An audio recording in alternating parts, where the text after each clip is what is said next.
அவரை வச்சுட்டு இது நடக்காது, இது சாத்தியம் இல்லை, இது வாய்ப்பே கிடையாது, இப்படி நம்ம நெகட்டிவா பேசுறோம் தெரியுமா? இது அவரை துக்கப்படுத்துகிற காரியம். இது ஆண்டவரை பரீட்சை பார்க்கிற காரியம். இதை தேவனால ஏற்றுக்கொள்ளவே முடியவில்லை. இது தேவனை நம்ம என்ன நினைக்கிறோம், நம்முடைய நாளை குறித்த நம்முடைய நினைவு என்ன, நம்முடைய நினைவுகள் எப்படி இருக்கிறதோ அதுதான் நம்முடைய வேண்டுதலாய் வருகிறது. நாம் தீமையை நினைத்து கொண்டிருப்போம் என்றால், பாவத்தை நினைத்து கொண்டிருப்போம் என்றால் அவரால் செயல்பட முடியுமா? முடியாது.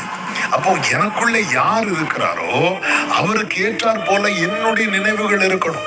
அதனாலதான் கொலோசியருக்கு எழுதும் போது ஆவியானவர் பவுலை கொண்டு எழுதுகிற 3வது அதிகாரம் 1, 2, 3 வசனங்கள்ல, நீங்கள் கிறிஸ்துவுடனே கூட எழுந்ததுண்டானால் பூமிக்குரியவைகளை அல்ல, மேலானதை நாடுங்கள். நமக்குள் இருந்தவர் செயல்பட விரும்புகிறார்.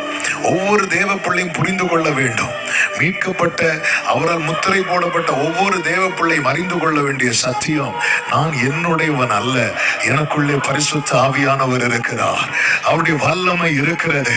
நம்புறவங்க கரங்களை உயர்த்தி ஹல்லேலூயா சொல்லுங்க பார்க்கலாம்.